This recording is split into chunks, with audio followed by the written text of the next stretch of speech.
Bem, vamos lá então. Já são 4:02, então creio que já é possível a gente iniciar. Já estou gravando a aula.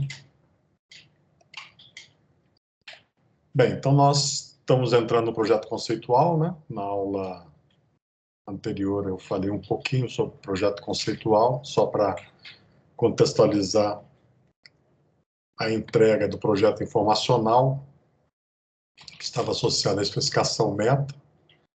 Então, nós exploramos todos os aspectos aqui do QFD, né? Até a geração da especificação meta do projeto, escrevendo os requisitos do produto. Bem, então, a partir desse momento, nós vamos entrar na próxima fase, que é o projeto conceitual. Então, no projeto conceitual, nós já avaliamos, né, que a abordagem é trabalhar com um nível de abstração do problema em que nós consigamos dividir esse problema em subproblemas e associar as soluções desses problemas em subsoluções, né, para que a gente faça uma composição da solução completa. Então, uma das formas de fazer isso é trabalhar com métodos inventivos, como o TRIZ, né, que mais à frente eu vou abordar com vocês, né, vou falar um pouquinho sobre TRIZ, sobre esse algoritmo, né, para buscar o desenvolvimento de soluções inventivas. Então, tem uma série de passos, né, que o método prega para que a gente avalie as contradições que aparecem na casa da qualidade, no telhado da casa da qualidade, conforme eu já mencionei para vocês, que é a matriz de correlação.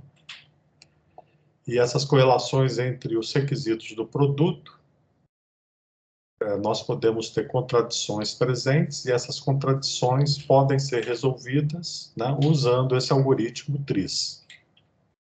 Nós vamos ver um pouquinho mais à frente.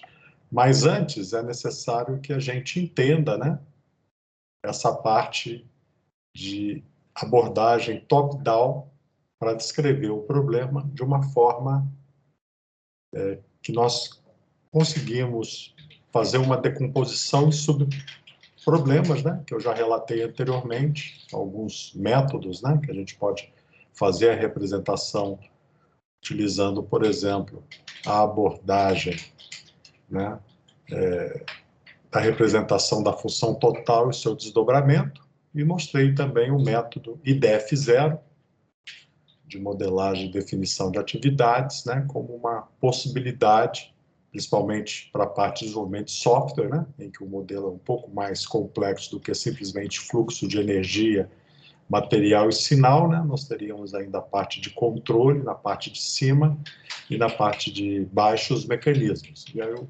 disponibilizei o software para vocês, para que vocês possam instalar e tentar aprender a usar, né, e modelar, dependendo do tipo de problema que vocês vão tratar, é uma excelente ferramenta de modelagem. Ou poderão também fazer uma modelagem baseada nessa representação da função total, representando única e exclusivamente os fluxos, né, e sua decomposição. Bem, então, já mencionei mais ou menos, né, esse caso aqui da máquina de lavar roupa. Então, tenho, né, aqui o descritivo é um verbo e um substantivo. Então, a gente vai descrever aqui como função total um verbo e substantivo. No IDF0, nós normalmente descrevemos não como, né, um verbo, e sim como uma atividade que é descrita através de um conjunto de atividades que eu vou desenvolver, não como verbo, e sim descrevendo, né, ao invés de botar um verbo transitivo, lavar roupa, né? Então, o verbo lavar roupa. Então, aqui seria uma atividade de lavação de roupas. Então, a gente só muda um pouquinho, né, o termo e não usamos um verbo, e sim tentamos adjetivar e colocar um substantivo associado àquele verbo. Então, no nosso caso aqui, nós temos nessa decomposição, né, obviamente, a máquina tem energia, então nós podemos olhar a energia como uma energia de potência para acionar os motores, e a energia associada à parte de controle, né, que é de baixa voltagem, né, então vamos dizer que os motores são 220 volts, e a parte de controle e sensores, né, trabalha em 12 volts, em 24 volts. Então é fluxo de energia. Além disso, nós temos, né, o fluxo de sabão, né, então sabão ou líquido ou em pó, enfim. Obviamente a roupa suja, a água limpa, e um sinal, né, de grau de lavagem. Né? O que eu vou fazer? Eu vou fazer um ciclo longo, um ciclo curto, então aí depende das funcionalidades que foram incorporadas no controlador da máquina.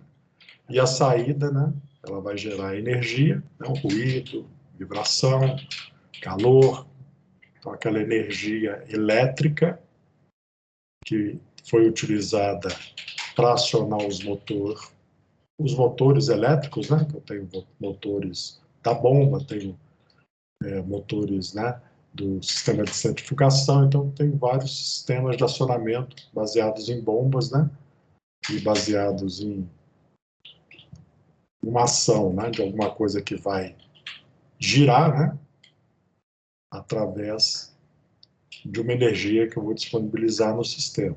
E essa energia vai ser convertida em outra energia. Normalmente calor, ruído, né, energia cinética, enfim.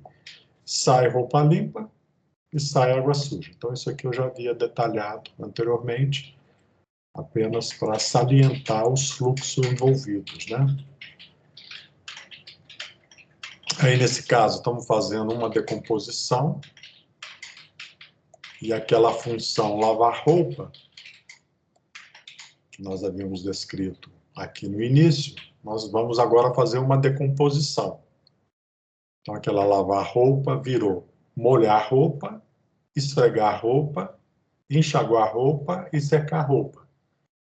E é um fluxo linear, né? Então, eu não vou fazer esfregar roupa sem molhar a roupa. Então, tem uma série de sequências de eventos que tem que ocorrer nesta ordem, não é em paralelo. Então, aqui eu consigo colocar os fluxos, né?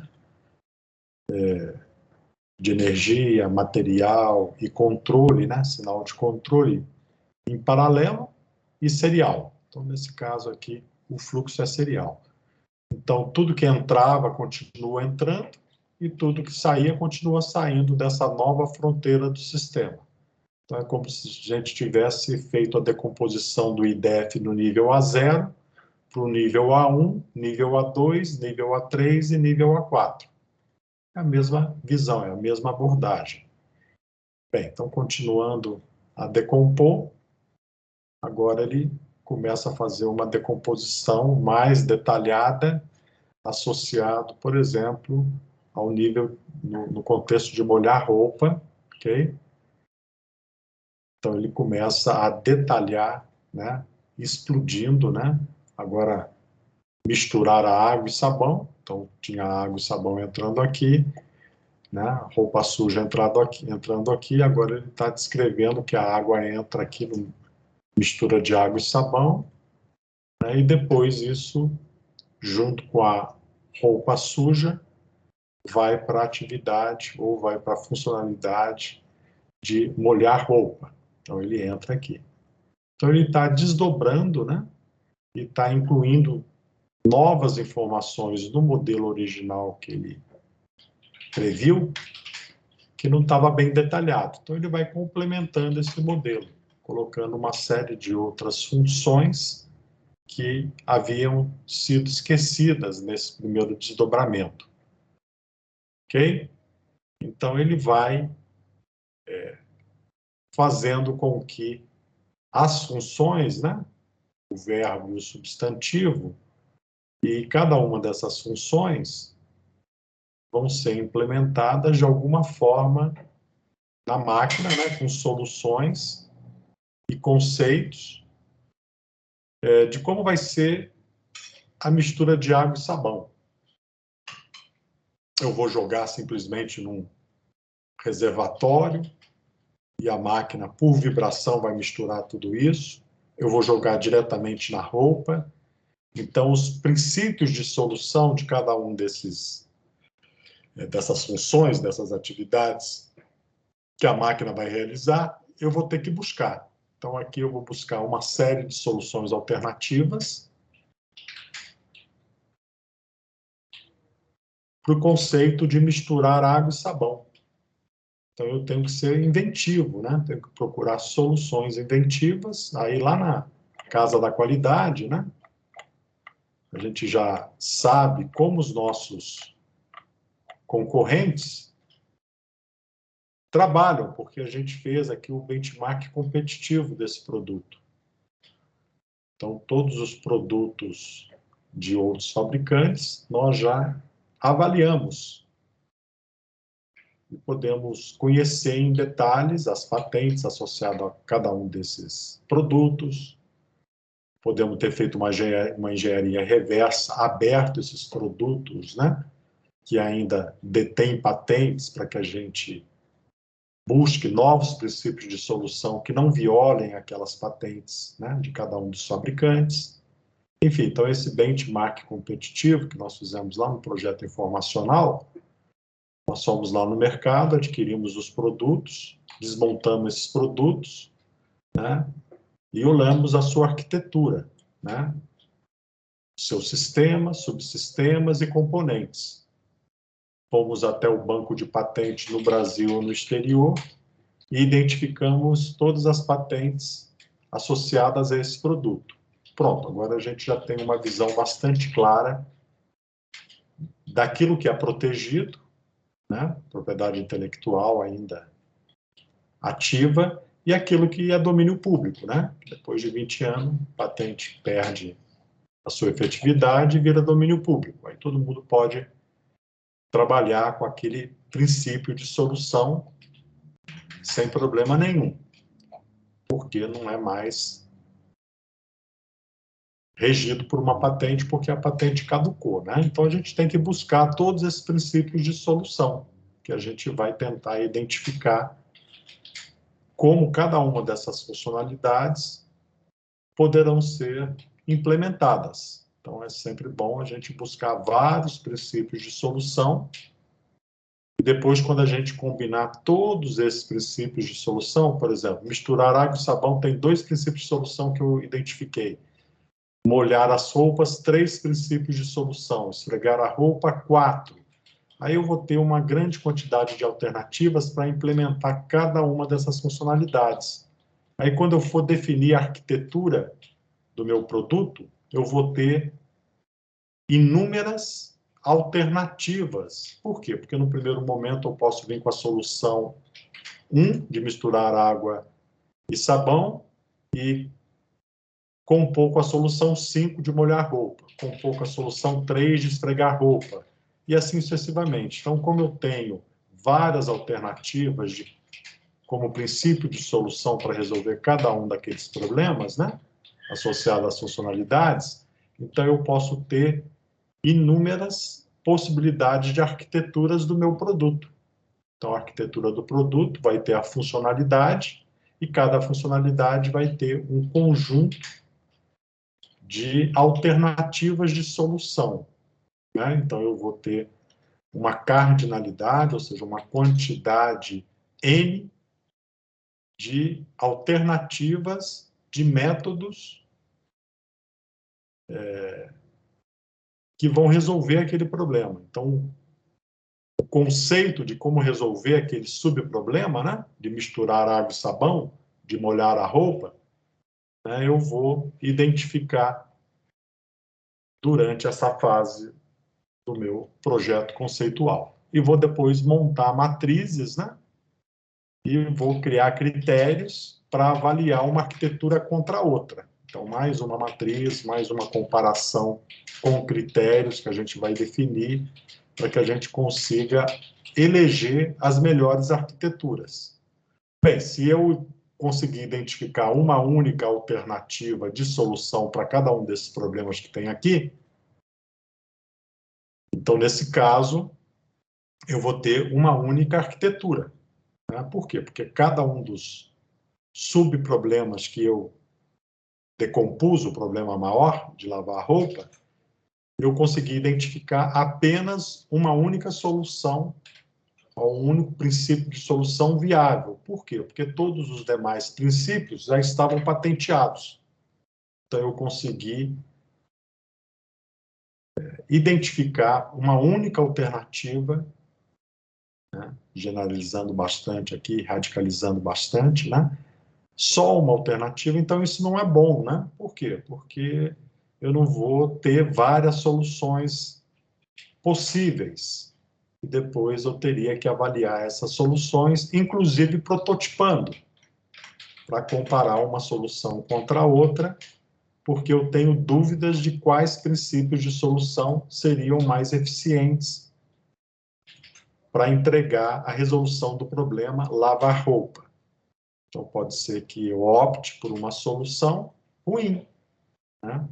Então, eu tenho que ter métodos inventivos para buscar essas soluções, a maior quantidade possível, que a gente vai começar a conhecer a partir dessa aula. Bem, aqui tem mais especificações metas, né? Ok? Então, não vou ficar detalhando, senão vou ficar me repetindo, mas tem vários exemplos aí que vocês podem seguir, né? Ok? Aqui, né, uma outra aplicação sobre lavação de ostras, né, que é outro exemplo que é abordado aqui. Enfim, que eu também não vou entrar em muitos detalhes, ok? Aqui só mostrando que a gente tem que privilegiar as alternativas. Eu não vou entrar em detalhes de quais são as alternativas, né, para fazer a lavação das ostras, mas a ideia é que cada funcionalidade associada à função total, então aqui eu tenho 3 funcionalidades, né? Essas 3 funcionalidades, a lavar ostras, foi identificadas 5 alternativas que podem ser boas soluções para o problema lavar ostras. Bem, então aqui ele detalha, né?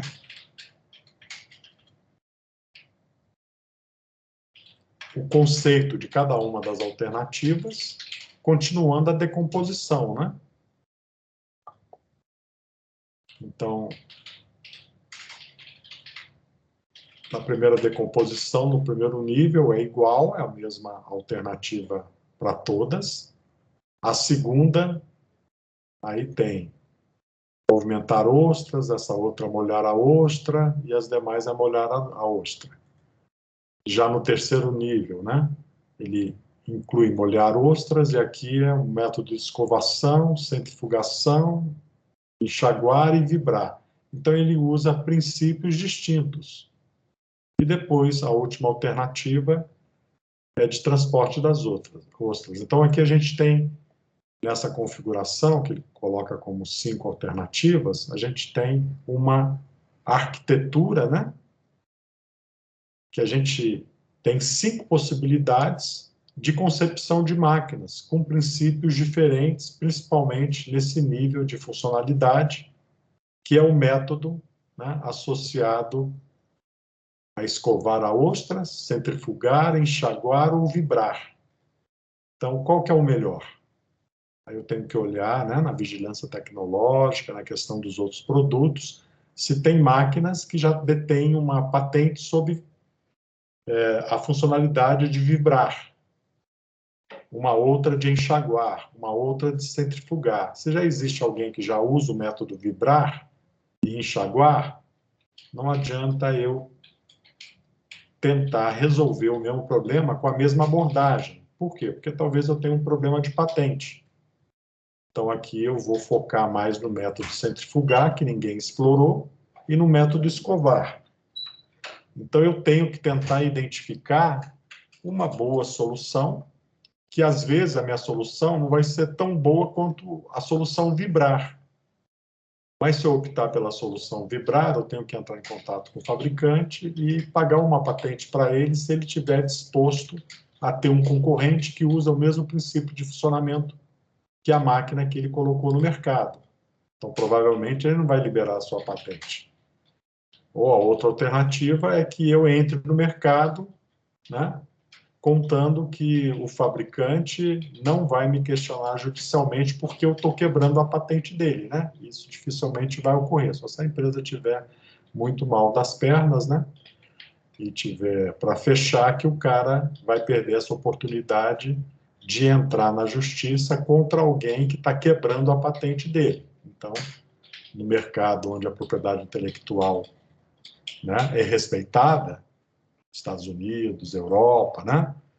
As empresas não fazem isso. Agora, se eu estou na China, né, eles não respeitam muito propriedade intelectual, né? E se eu estou concorrendo no mercado interno, no mercado chinês, provavelmente todos, né, vão desrespeitar as patentes e um vai, né, usar a patente de outros, né, já que a China internamente ela não respeita muito essa questão de patente. Obviamente, se esse cara, né, fabrica na China e vende para o mundo inteiro, e esse outro cara pretende ter o mesmo tipo de estratégia, ele provavelmente vai receber um processo, né, de quebra de propriedade intelectual, porque aí o produto vai concorrer com outros produtos nos Estados Unidos, então tem um sistema de patenteamento nos Estados Unidos, aí lá é sério, lá a empresa consegue processar a outra, né, e pode até quebrar a empresa, né, por violação de patente, né, pode gerar processo de patentes, né, com valores muito altos, né, em termos de ressarcimento pela quebra da patente. Então, dependendo do local, né, a questão de patente é menos, é menos considerada. Então, tem vários filmes aí, que tiver curiosidade, feitos aí nos Estados Unidos, né, produções aí de Hollywood, falando de casos famosos de quebra de patente. Né? Tem o mais recente, é do Google Maps, né, que teve lá um processo gigantesco sobre a solução dos mapas da Google, né, que tinha uma empresa europeia que alegava que a Google quebrou a patente, né? A Google acabou ganhando, né? Mas a gente vê que realmente a patente, a quebra da patente acabou ocorrendo de fato, mas em termos de legislação a empresa acabou perdendo, né? Teve a patente violada, enfim. Aí teve o caso da Ford, né? Tem um caso que é um filme famoso da Ford, sobre um produto da Ford, que eles lançaram um carro que antes não existia, a parte do limpador de para-brisa não era temporizado, você tinha que ficar ligando e desligando. Aí teve um inventor independente que desenvolveu, né, um protótipo, né, de um limpador de para-brisa temporizado, né, com componentes, né, comprados, adquiridos em uma loja de eletrônica convencional. E esse cara confiou na Ford, passou o produto dele para a Ford testar, e a Ford passou a perna nesse cara, né? A Ford acabou lançando, acho que era o Mustang, se eu não me engano, né? Que foi o primeiro veículo de linha comercial que tinha um limpador de para-brisa temporizado. E esse cara lutou a vida dele inteira, né, pelo reconhecimento por parte da Ford de que a Ford havia quebrado a patente dele. Foi uma briga de décadas nos tribunais americanos, um processo que foi extremamente oneroso, né? E o cara, né? Então tem um filme aí, quem tiver, não lembro mais o nome do filme. Então tem vários filmes, né, que relatam esses tipos de problemas de patentes. Né? E tem outros, né, que não vira filme, né, mas que só ficam nos tribunais e são resolvidos, né, com uma empresa em relação a outra, que trocam patentes entre elas, muitas vezes uma empresa processa a outra, né, porque a outra já está processando por uma outra quebra de patente, eles acabam entrando em acordo, né? Então, a Google faz muito isso, e a Apple também, né? Uma processa a outra por quebra de patente na parte de telefonia, na parte de design, de interface gráfica, enfim. Então, isso tudo é muito judicializado, né? E, normalmente, as empresas têm esse banco de patentes que vira um ativo dentro da empresa, porque com esse banco de patentes ela acaba se protegendo, né? Então, determinada empresa quer entrar no mercado, ela fornece produtos para outras empresas que usam esse produto, que tem patente dessa empresa que quer entrar, aí eles acabam entrando, né, em um acordo, né, para que essa empresa que quer entrar no mercado de um determinado dispositivo ou de um determinado produto, né, não sofra tanta retaliação por parte das outras, porque as outras usam componentes e usam soluções patenteadas por essa empresa. Então, existe muitos acordos, né, nessa área de propriedade intelectual, né, e muitas vezes, né, uma empresa que está em vias de desaparecer, né, ela é adquirida pelo seu banco de patentes, né, então, ela tem um banco de patentes tão valioso, né, que as grandes empresas vão lá e se apropriam dessas patentes, né, que tem mais 10, 15 anos de validade. Então, vale a pena ser o detentor dessa patente para que você tenha, né, mais poder de barganha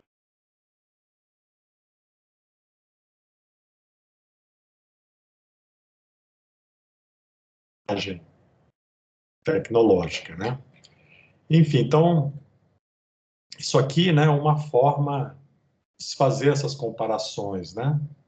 Então, aqui eu até disponibilizo em algum local aqui, essa matriz de Pug, né? Depois quem quiser olhar, e matriz de soluções, onde a gente faz a comparação de alternativas, segundo alguns critérios.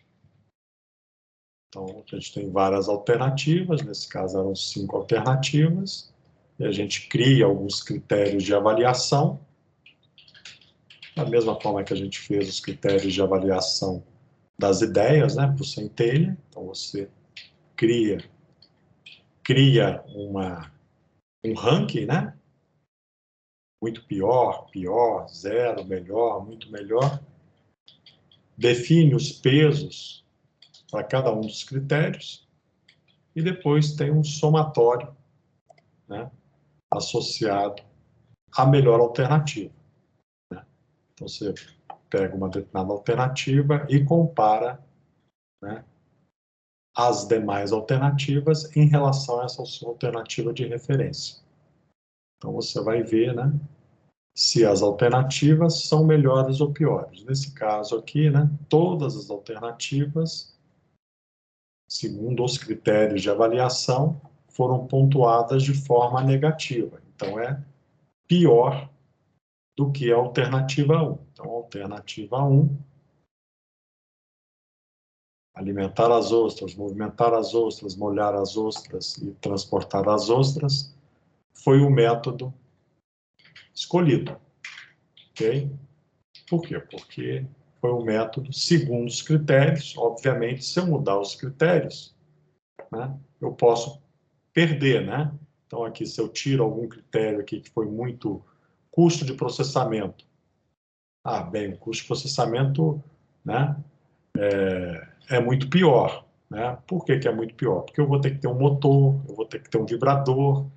Então, essas outras soluções aqui vai ter que ter um aparato mecânico, né? E esse aparato mecânico vai consumir energia, então ele vai ter um custo pior do que o custo da alternativa 1, né? Então, a alternativa 1 era só molhar a ostra para limpá-la, não tem que vibrar, não tem que enxaguar, não tem que centrifugar, então é uma solução que requer menos recursos, né? Em termos de funcionalidade, em termos de motorização, em termos de mecanismos. Então, bem, se eu não tivesse o custo de processamento, a solução seria outra. Mas como eu tinha que fazer um produto barato, né, isso aqui era importante como critério de avaliação, então ele penalizou bastante a solução.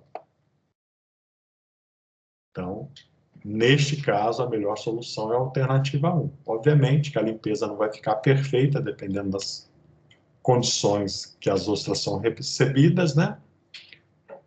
Mas para aquele tipo de produto, aquele tipo de ostra, com aquele quantidade de sujeira, ele é um método mais interessante do que os demais métodos, porque eu estou colocando aqui o custo de processamento, e quando a gente coloca o custo de processamento, quanto menos funcionalidade eu incluir, menor é o custo, né?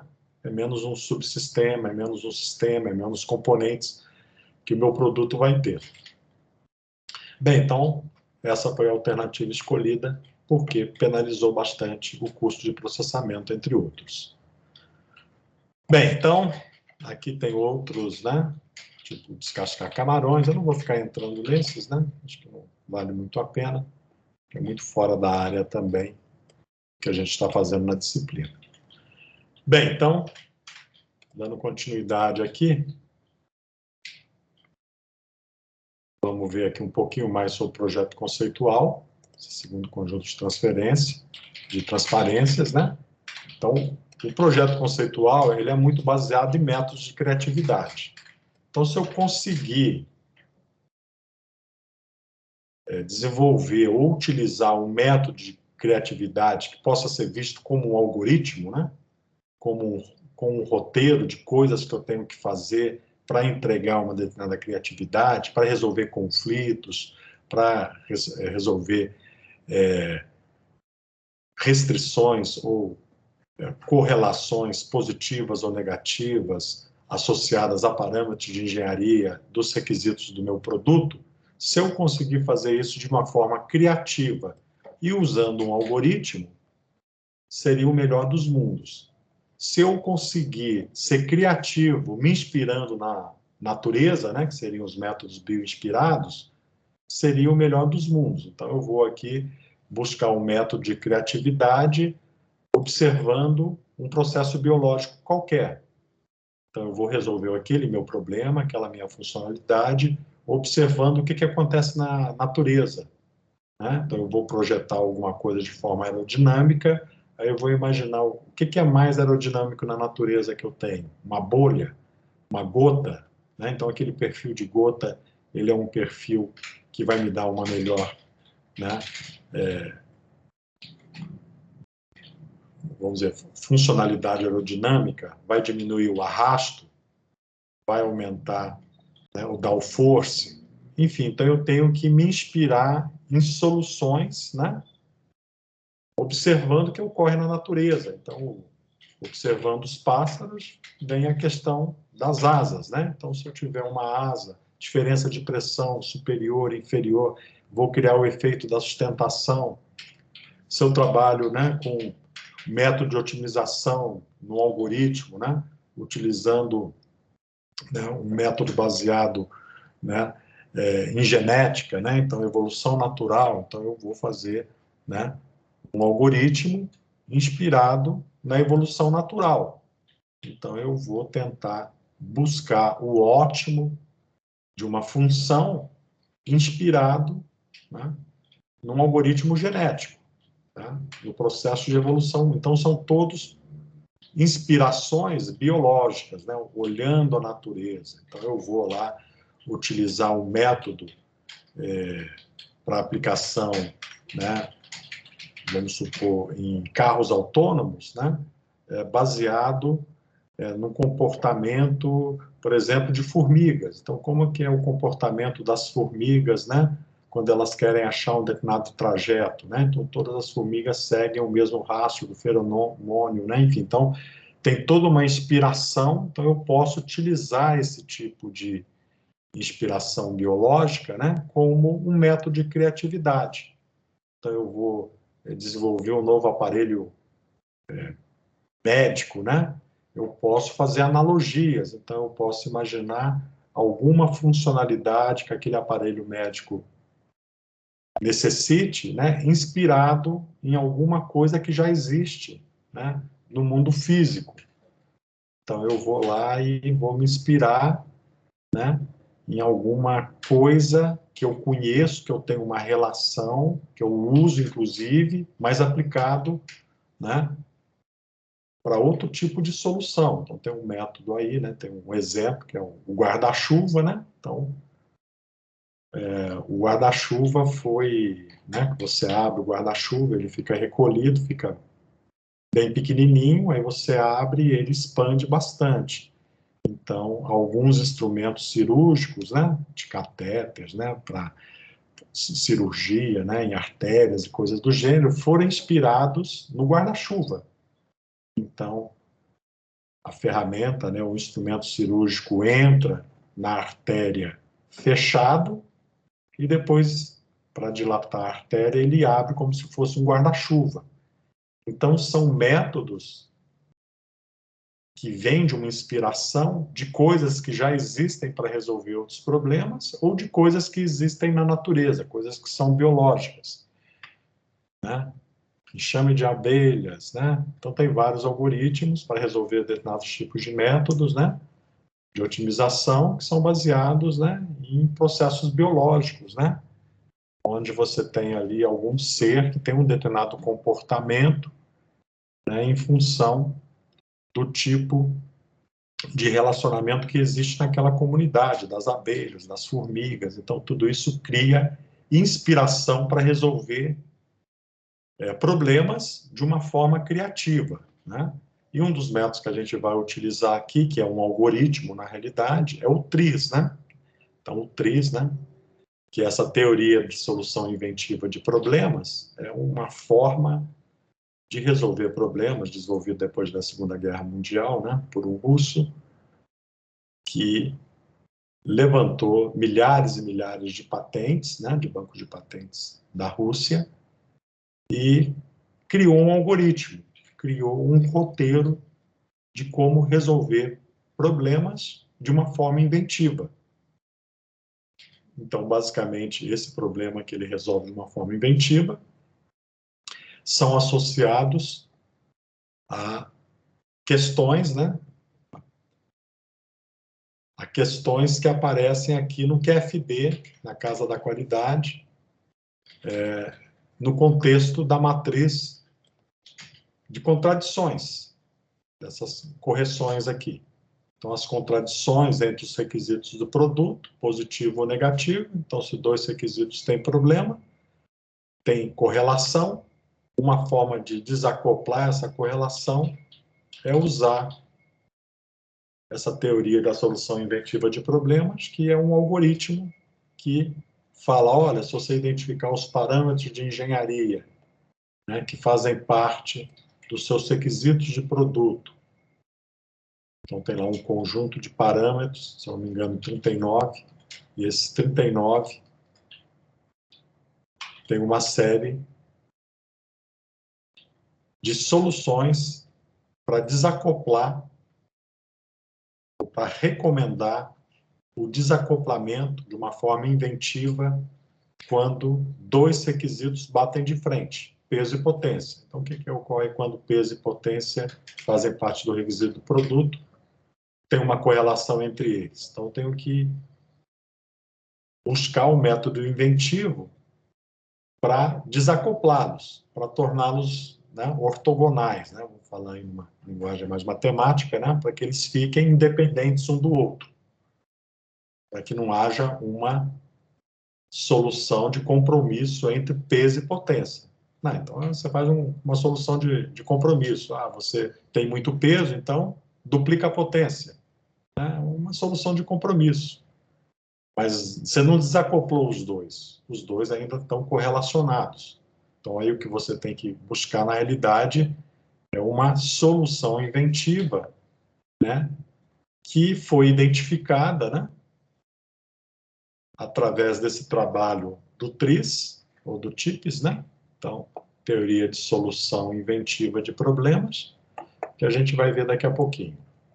Bem, então são alguns métodos de criatividade. Tem um outro método, né, que também é de criatividade, que é o projeto axiomático, né? Que eu vou apresentar um pouquinho mais à frente para vocês, tá? Então, por enquanto, vamos nos concentrar no projeto informacional, usando os métodos biológicos inspirados em outras soluções e no TRIZ, né? Para que a gente consiga iniciar com um processo de criatividade, para que a gente não comece do zero. Bem, a gente já viu que a gente vai trabalhar com um projeto modular, um nível de abstração alta, várias concepções, soluções, enfim. Bem, então, vamos dar uma adiantada aqui. Já vimos esse cara aqui, né? Só se tiver alguma coisa nova aqui que eu apresento para vocês.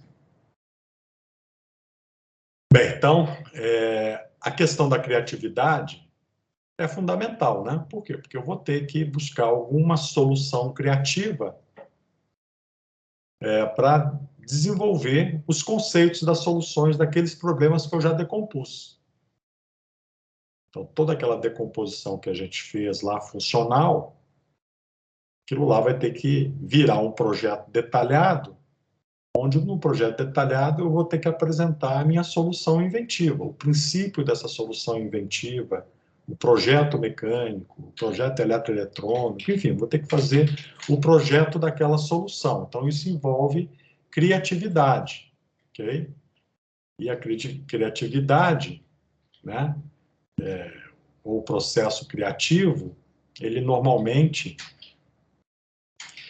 não ocorre por iluminação, né? Não ocorre, olha, acendeu uma luzinha no cérebro, pronto, fui criativo. Não, é um processo, né, que exige, pelo menos, né, essa sistematização, a apresentação dessas 4 fases. Eu tenho que ter uma fase de preparação, incubação, iluminação, que é aquela ideia, e verificação e teste para ver se realmente aquela ideia, né, que a gente recebeu aqui, aquela luzinha, né, aquela de desenho animado, né, que aparece uma luzinha acendendo na cabeça do sujeito, né, que é a iluminação, se aquilo realmente, né, gera uma solução criativa para o problema que ele está enfrentando. Então, é aquele negócio, né, tem uma teoria associada ao funcionamento da consciência do cérebro, né, que tenta descrever como é que funciona a consciência de um ser humano, né? Então, essa teoria, ela tenta fazer uma analogia do consciente e do inconsciente, né, associado ao processamento de um cérebro de uma pessoa, né? Então, tem um lado consciente, que é esse que eu estou aqui conversando com vocês, que ele toma toda a atenção, e tem o meu subconsciente, né? Meu subconsciente é como se fosse centenas, dezenas ou milhares de processos que estão ocorrendo no meu cérebro nesse exato momento e que eu não tenho consciência que eles estão ocorrendo. Então, tem um modelo que tenta explicar esse conceito de consciência, que é o espaço global, em que é feita uma analogia, né, com o teatro, né? Aí no teatro você tem um ator que está apresentando o seu monólogo e tem uma luz sobre esse ator. Então, ele está sendo iluminado e a plateia está ouvindo ele atentamente, né? Então, isso é a consciência, esse é o processo consciente que está ocorrendo ali. Mas, em paralelo, estão ocorrendo várias outras coisas, né? Mas como a luz está focada no ator que está apresentando o seu monólogo, aquele é o lado consciente do espaço global. Mas você tem coisas ocorrendo nos bastidores, na coxia, tem coisas acontecendo na plateia. Aí vamos supor que toca um celular que alguém não desligou na plateia. Então, imediatamente, né, aquele celular que está tocando, ele se torna a coisa consciente naquele momento. Ele vai interromper, né, em função do volume, da altura, né, e vai tirar a concentração do ator, e a consciência agora é o cara que está atendendo o telefone. né? Aí todo mundo olha para ele. Então você muda o foco daquelas coisas que estavam ocorrendo em paralelo. O telefone podia estar até tocando de muita gente, só que estava tocando em modo silencioso, ninguém estava atendendo. Mas alguém não ativou o modo silencioso e tocou o dele, aí ele aflora. Então, esse afloramento faz com que aquele processo fique consciente. Então, é mais ou menos o que ocorre no processo criativo, né? No nosso cérebro, a gente quer resolver um problema e não consegue resolver ele numa tacada só, né? Eu sento aqui, tento resolver, não consigo resolver. Aí, o que eu faço? Eu vou incubar esse problema. Então, eu tentei resolver, preparei, busquei informação, li, coletei dados, conversei com pessoas, né, de forma consciente, tentando resolver o problema. E não resolvi. Fiquei lá uma semana fazendo isso e aí depois eu mudei de problema, fui fazer outra coisa. Aí o meu inconsciente internaliza isso, ele vira um processo incubado. Aí aquele problema que eu já preparei, porque eu já coletei informação, já comecei a pensar naquele problema, só que eu não ia para frente. Eu cheguei no nível que não ia para frente. Aí, para não continuar insistindo, a melhor técnica é mudar o meu problema, né? Mudar o meu foco, fazer outra coisa. E deixar que o meu subconsciente tente resolver esse problema para mim de forma inconsciente. Aí ele é incubado, né? É o processo de incubação. Aí, depois de 3 semanas, o seu subconsciente processou bastante isso aí em paralelo, né? Você nem sabe que ele está processando, mas ele está, porque é assim que funciona, né? Através desse modelo de espaço global, ele tenta mostrar como a consciência trabalha e o inconsciente, né? E do nada, você nem estava esperando nisso, aparece aquela luzinha, né? Iluminação. Pronto, aí aparece a solução. Aí os mais leigos na questão da criatividade acham que foi iluminado, né? Não. Veio do nada? Não, não veio do nada. Você preparou a solução, você buscou informação, incubou esse problema foi lá nos seus processos mais profundos da sua, do seu subconsciente, e ele ficou lá, sendo processado. Um dia, do nada, ele apareceu.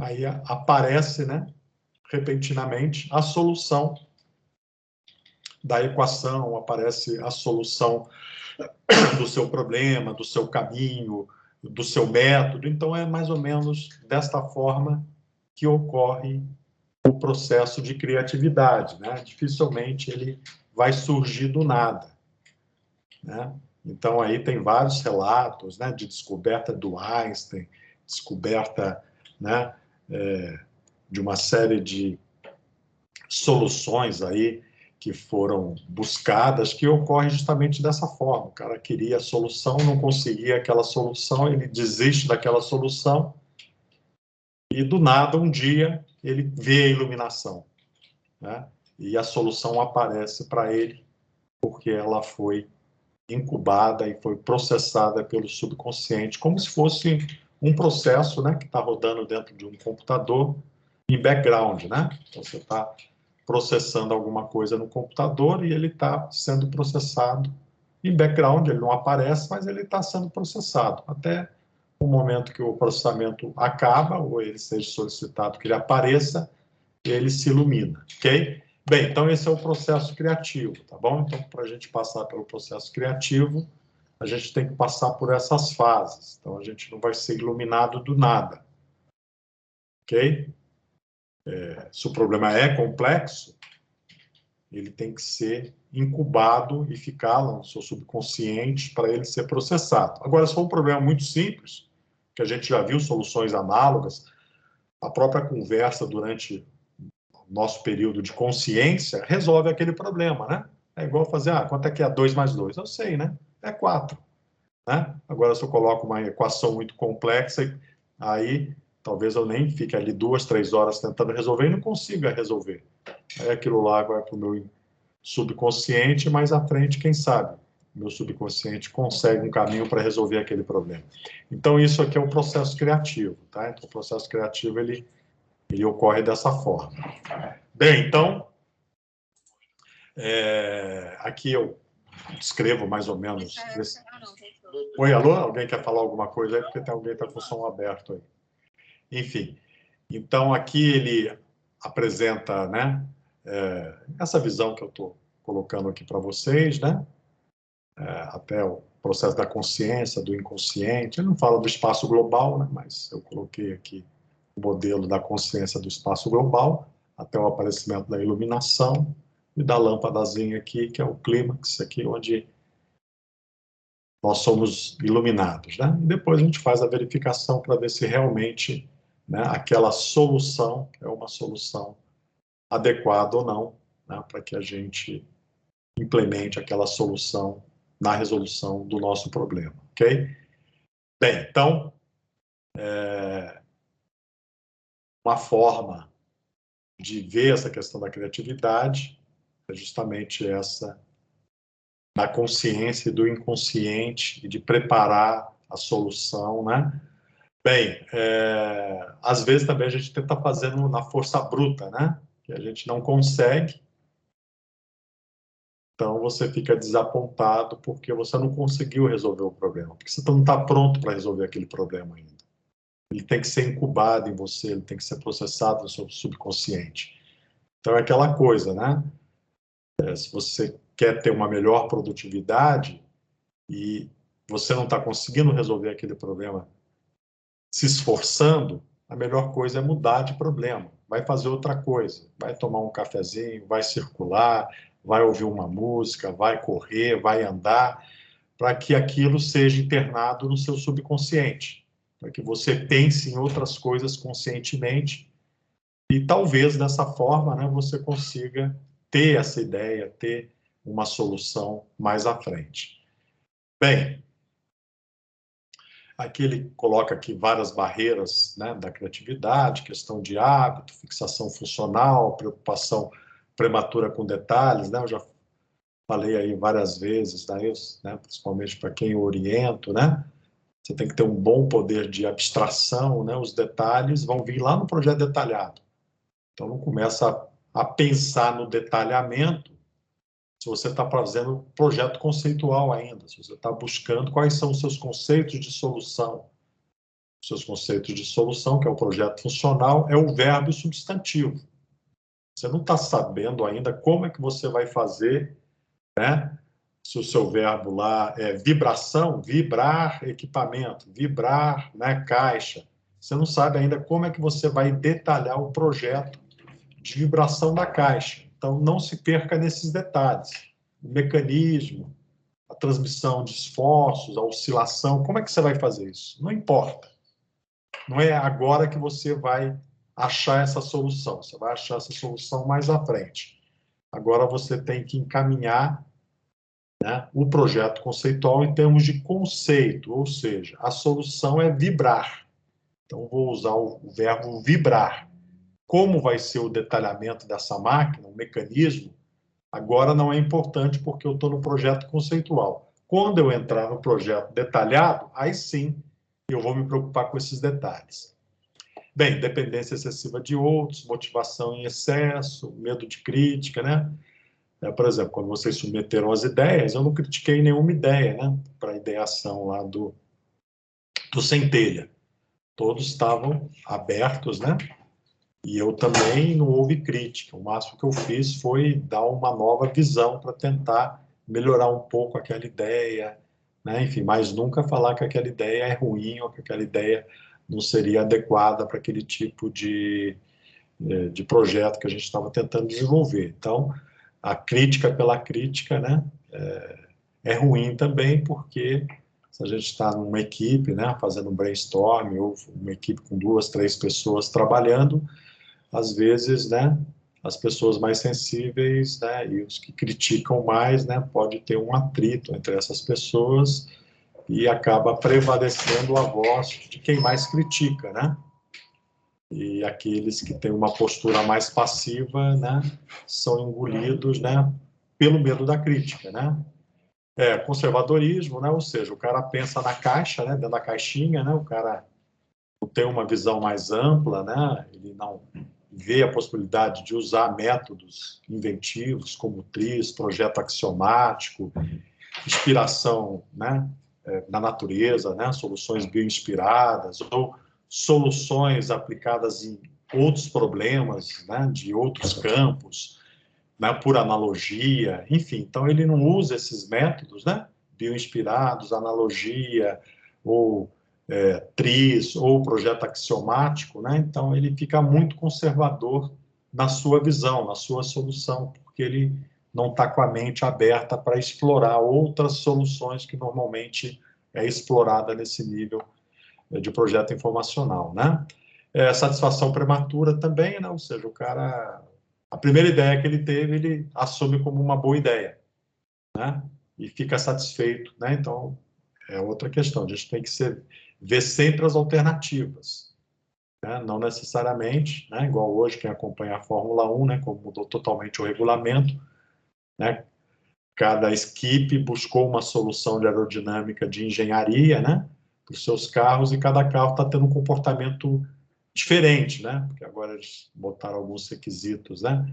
De melhoria do downforce, né? Aí, em função da parte aerodinâmica, os carros, né? Estão mais instáveis porque eles perdem, em determinadas condições, a parte do downforce fica subindo e descendo em alguns décimos de segundo. Então, o carro fica subindo e descendo.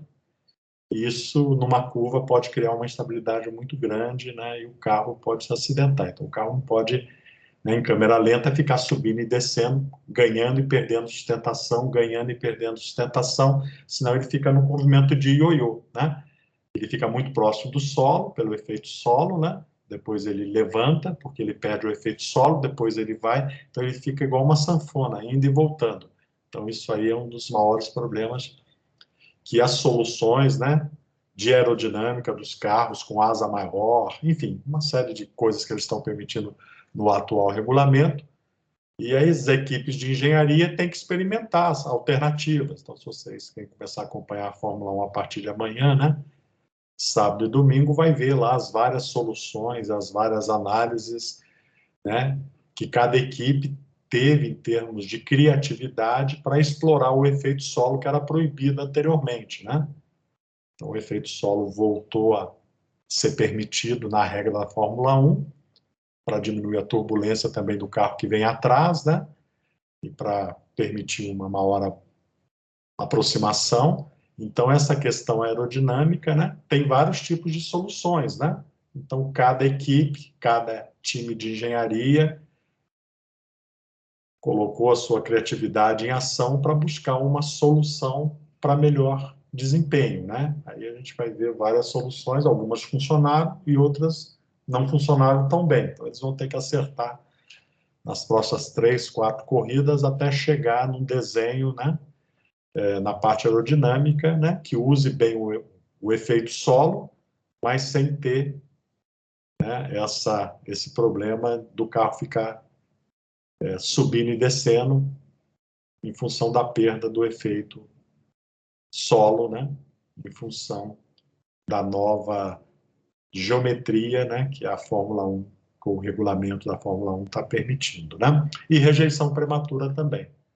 Às vezes, né, uma ideia é rejeitada logo do início e nem é melhor avaliada. Então, tudo isso são barreiras. Bem, então, lâmpada, né? Então, né, desenvolvimento lá do bulbo de lâmpada, né? Então, quando começou a desenvolver a lâmpada, né, não durava muito porque não tinha um vácuo aqui dentro, né? Então, a temperatura é elevadíssima aqui dentro, né, do filamento de tungstênio, e quando essa resistência gerava o calor e a iluminação, ele aquecia muito, né? E em contato com o ar, havia um rompimento do filamento tungstênio e a lâmpada perdia a sua operação, né? Aí teve que desenvolver o bulbo, né? Um vácuo aqui dentro para não ter ar, né? Para não ter aqui a contaminação né? E o tungstênio, né? Absorver aí oxigênio e ocorrer a oxidação e a degradação do filamento, né? Enfim, então as primeiras lâmpadas duravam poucas horas, né? E depois que alguém teve lá a ideia, não, e se a gente colocasse isso dentro de uma atmosfera controlada, igual quem faz aí soldagem, né? A Arco, a TIG, né? O MIG, MAG, tem um ambiente controlado, né? Então você cria uma atmosfera ao longo, né, da junta que está sendo soldada, né? Ali naquele material fundido, né? Que você está fundindo para unir a junta, e ali você tem uma atmosfera que protege, né, a junta que está sendo soldada, né, contra o ataque do oxigênio. Então aí você tem uma atmosfera controlada que você injeta, né, argônio, enfim, injeta algum tipo de um fluxo de algum elemento, né, que seja inerte e que não reaja, né, a alta temperatura como o oxigênio. Então você cria essa bolha, né, de proteção para dar melhor qualidade para a soldagem. Enfim, então os caras, né, vão fazendo analogias, né? Então aqui a lâmpada era feita para quê? Para iluminar, né? Ah, mas como ela gera muito calor, né? Hoje a gente nem usa mais esse tipo de lâmpada porque gasta muito, né? Gasta muita energia. Não, mas como ela aquece muito, então ela começou a ser usada para estufa também, né? Para aquecer, para tirar a umidade,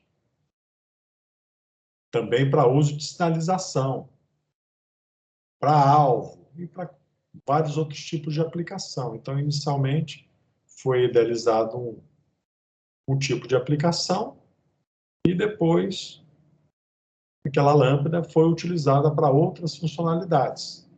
Então, eu tenho lá, por exemplo, falei de soldagem, né? Então, você tem lá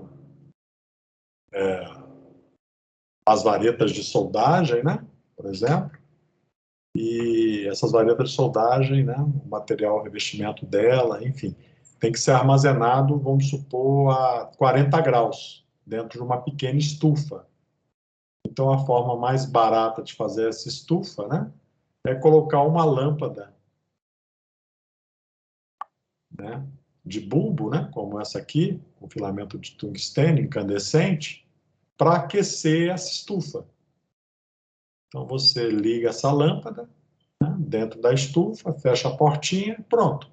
Não tem mais umidade dentro daquela estufa. Por quê? Porque a radiação emitida por esse cara, né, devido à alta temperatura que ele chega, aquece todo aquele ambiente. Como o ambiente está fechado, né, dentro de uma caixinha, ele vira uma estufa, né, e protege lá aquilo que tem que ser protegido contra a umidade. Então você cumpriu aquela funcionalidade, né, usando uma lâmpada que é extremamente barata. Bem, então aí os métodos, né? Então tem vários métodos aqui, ferramentas, métodos convencionais, ferramentas auxiliares, métodos com ênfase intuitiva, discursiva, métodos combinação de soluções e TRIZ. Então tem uma série de métodos aqui que a gente pode avaliar, eu já falei de algum desses métodos, né? Então você pode coletar dados, né? A gente tem aí bancos de dados, internet, tem empresas que fazem análises, tem banco de patentes, catálogos, você tem uma infinidade de informações onde você consegue coletar e analisar, né? Pode fazer também sistemas bioinspirados, né? Análise de sistemas naturais, que eu já mencionei para vocês, então vai analisar o que acontece dentro de uma colmeia, e aquele comportamento da colmeia pode inspirar uma solução de um determinado problema que você tenha. Então, você vai trabalhar, né, com análise de sistemas naturais bioinspirados, né? Então, você vai ver aqui um campo da biônica, né, que estuda essas inter-relações de biologia com tecnologia, então são sistemas bioinspirados, e você vai se inspirar, né, para resolver determinados tipos de problema, usando, né, como referência, né, a biologia, usando aí como referência uma colmeia, né, formigas, né, perfis aerodinâmicos, né, baseados, né, na observação de pássaros, de perfis de aves e coisas do gênero, né? Enfim.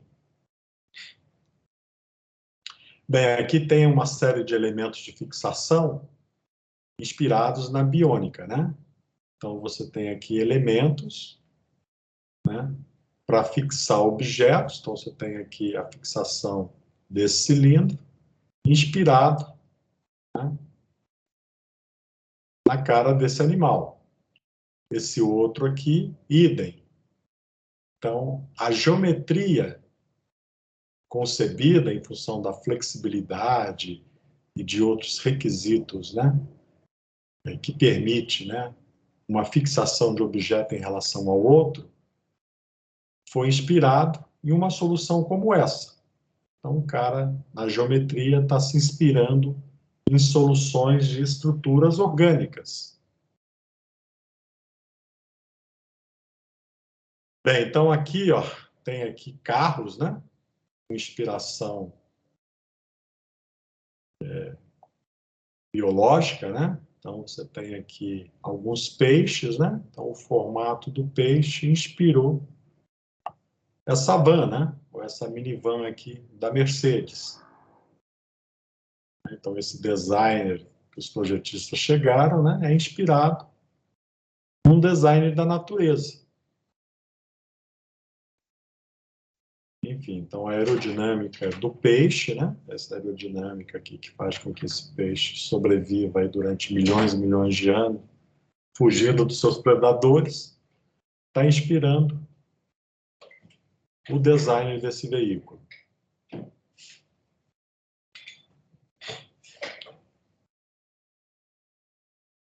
Bem, analogias, né? Então, uma das analogias que a gente fazia bastante, né, quando o mundo era analógico ainda, quando a gente aprendia engenharia de forma analógica, a gente não tinha computador, né, para simular sistemas computacionalmente.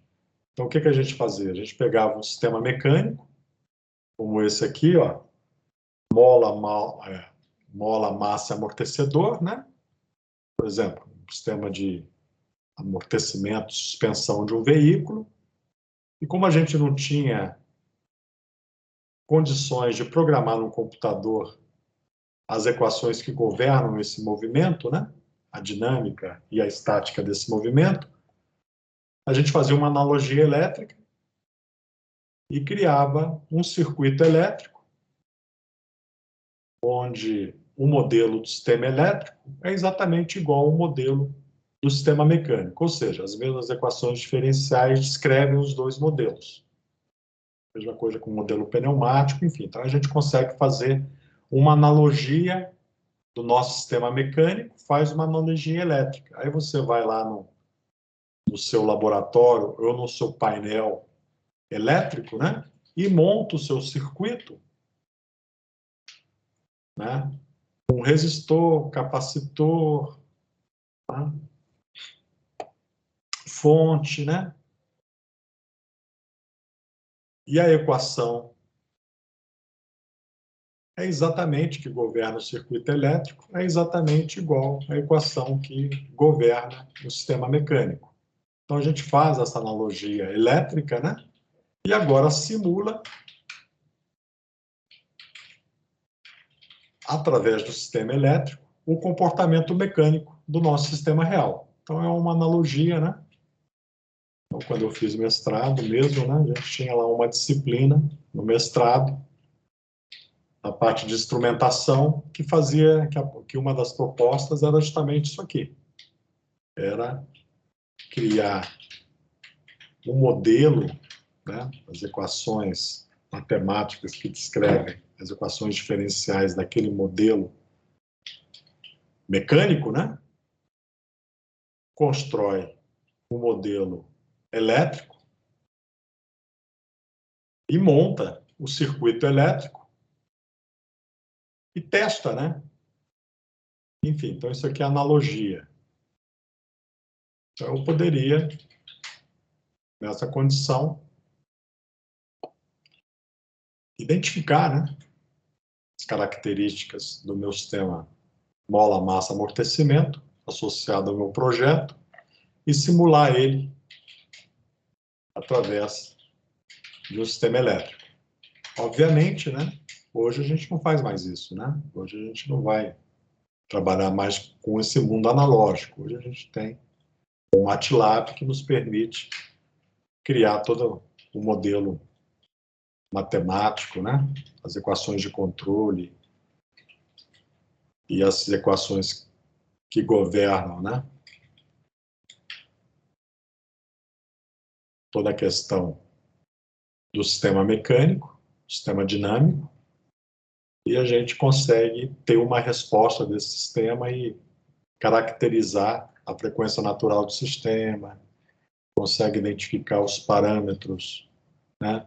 A resposta no domínio da frequência. Então, a gente consegue fazer toda uma análise que antes era muito mais difícil, porque a gente tinha que fazer uma análise analógica, né? Na mão, né? Trabalhando com as equações, ou gráfica, né? Utilizando aí o lugar das raízes e outras formas gráficas de análise de sistemas mecânicos, por exemplo. Bem, então essas analogias, né, elétrica, né, que eu mostrei agora, é uma das formas de fazer, mas a analogia pode ser inspirando a solução de outros sistemas. Então, por exemplo, vou fazer uma análise baseada em modelos, né? Então, eu tenho lá uma plataforma de petróleo, eu tenho um navio, né? Eu vou construir um carro mesmo, né? E fazer toda a análise hidrodinâmica, aerodinâmica daquele produto que é gigantesco em condições reais, né? Então, eu posso trabalhar com escala, maquetes, né? E analisar em escala o comportamento daquele sistema. Então, tem os fatores de escala que a gente vai utilizar, e esses fatores de escala vão preservar, né, as condições do modelo em relação ao produto final que a gente está avaliando, que a gente está fazendo testes, né? Então, é muito comum também nós criarmos, né, esses modelos em escala para minimizar os custos de teste, né? Eu vou ter que ter a plataforma de petróleo gigantesca construída para fazer teste. Eu vou fazer dentro de um tanque que simula as ondas, que simula os ventos, né? Enfim, simula todas as condições ambientais e vou simular em escala todas as questões de marés, todas as questões de ondas, tamanhos, né? Interagindo com um modelo em escala do meu navio ou da minha plataforma de petróleo. Então, lá na PUC do Rio de Janeiro, eles têm esses tanques, né? Trabalham bastante com a Petrobras para fazer esse tipo de análise, né? E como isso é mais antigo, né? Isso é feito quando o mundo era mais analógico, né? Hoje a gente faz muita coisa computacionalmente, com modelos computacionais, né? 90% é feito computacionalmente, e depois você pode fazer um teste em escala, né? Depois de ter feito uma boa parcela de otimização. A mesma coisa com túnel de vento de veículos, né? Então, você faz toda a modelagem computacional, 90%, e depois gasta menos tempo em túnel de vento para ver se realmente o seu modelo, né, conseguiu otimizar e conseguiu gerar uma solução que você valida em ensaios reais, né, em escala ou não, né? Usa um túnel de vento compatível com o tamanho da aeronave, com o tamanho do veículo, né, que você pretende testar, e aí você tira uma série de informações relevantes que podem, inclusive, melhorar o seu modelo, né? Enfim, então aqui mais testes, né? Modelos aí em túnel de vento, em escala, enfim. Mais testes em modelos, né?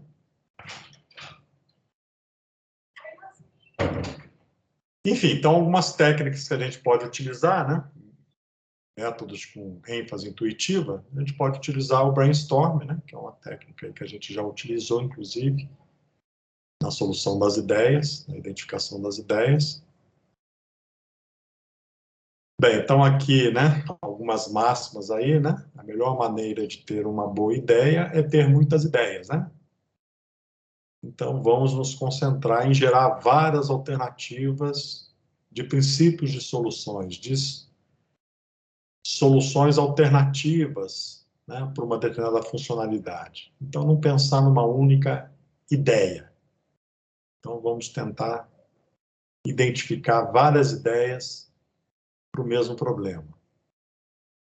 Bem, então por isso que a gente faz o brainstorm, né? Então, o brainstorm a gente pode ver a visão de várias pessoas com visões diferentes, com formações diferentes, que podem contribuir de forma significativa para a resolução daquele problema. Então, tem várias formas de fazer, né? Aqui ele detalha alguma dessas formas, né? Grupos de 5 a 15 pessoas, menor do que 5, né? Maior do que 15. Então, depende muito da forma e dos grupos e dos constituintes, né? As pessoas que fazem parte desse grupo, né? Então, obviamente, né? É interessante que as pessoas chegam para uma reunião de brainstorm, né? Já devidamente informadas, né? Do que vai ser feito, para que a pessoa pense no problema, né? Já leve algumas ideias, né? Apresente as ideias, outros criticam essa ideia no bom sentido, né? Melhora a ideia, né? Porque é difícil, em pouco tempo, você sentar com outras pessoas e propor soluções, né? Em um curto espaço de tempo. Então, é melhor fazer uma preparação, uma organização para que o cara vá mais preparado, né? A gente fez lá no processo de ideação, onde eu pedi para vocês que levantassem aquelas ideias e apresentassem as ideias para a gente avaliar e discutir as ideias, né? Ao invés de sentar todo mundo, 12 pessoas, 15 pessoas, e as pessoas começarem a ter ideia ali durante 1 hora, 30 minutos, aí é mais complicado, né? Então é melhor o cara levar, pensar, incubar, desenvolver e ver exatamente o que ele pretende, né? Enfim. Então, normalmente tem um coordenador, eu fiz o papel de coordenador, né? Execução, aí cada um vai apresentar suas ideias com post-it, enfim, a gente já fez isso de certa forma. Vai apresentar essas ideias, né? Vamos discutir, vamos ter critérios de avaliação dessas ideias, né? Enfim. O tempo também não pode demorar muito, né? Senão fica cansativo. Bem, então, outros métodos, né? Onde a gente cria grupos, né? 6 pessoas, e essas 6 pessoas, né? Vão escrevendo suas ideias, vão passando de uma para outra, né? Enfim, então tem várias alternativas de como propor essas ideias. Então, nesse caso aqui, dos 6, 3, 5, né? Cada participante escreve 3 soluções, então sempre visando as alternativas. Então, as soluções são passadas para vizinhos, que lê e acrescenta 3 novas soluções. Então, você tenta, né, com a sua solução, despertar novas soluções com novas visões dos demais parceiros que fazem parte da sua mesa. Quer dizer, um método, né, que pode ser usado, mas também é um método que pode ser derivado do brainstorm, né, porque, de qualquer forma, você expõe as suas ideias e ali, durante as discussões, novas ideias podem surgir a partir daquelas ideias. Bem, então aqui, né, exemplos, né, de como as pessoas vão contribuindo com novas ideias. Então, os caras vão complementando as ideias e lendo as ideias um dos outros, né? Então, o primeiro propõe 3, o segundo 3, o terceiro 3, quarto, quinto, sexto, depois o primeiro passa para o segundo para o terceiro, e vocês vão complementando essas ideias. Bem, então, são métodos que a gente pode utilizar. Então, post-it aqui também, né, é muito comum, né, a gente controlar a apresentação das ideias, né? Nós fizemos isso também, né, post-its virtuais, né, cada um apresentando suas ideias, depois separando as ideias, filtrando, enfim. Então, são formas que nós temos aí de trabalhar. Bem, então aqui, cinética, né, que é uma outra forma. Então, por exemplo, aqui ele dá o exemplo do desenvolvimento do velcro, né? Então, ele se baseou em carrapichos que se prendiam às roupas durante o passeio. Então, os carrapichos prendiam a roupa. Então, ele avaliou, né, o desenvolvimento do velcro inspirado no carrapicho. Tá? Então, a cinética, né, a descrição dela, né, então, reunião de conceitos distintos, aparentemente independentes entre si. Então, você se inspira, né, em alguma coisa que é negativa, né, no caso, o carrapicho, né, aderindo à roupa da pessoa, e vendo que aquele formato, né, do carrapicho que aderia na... Não tem nada a ver, né, com o velcro em si, com a funcionalidade, mas mostrou que se eu criar duas superfícies que têm uma força de atração entre elas, baseado nesse princípio de funcionamento do carrapicho, então, um tecido se mistura com outro tecido, né, e gera uma restrição do movimento. Então, o velcro, né, são dois tecidos com textura distinta, onde os fios se prendem, os fios finos, né, se prendem nos fios mais grossos, gerando uma força de adesão entre eles, né? Enfim, então isso aí a gente chama aí de cinética,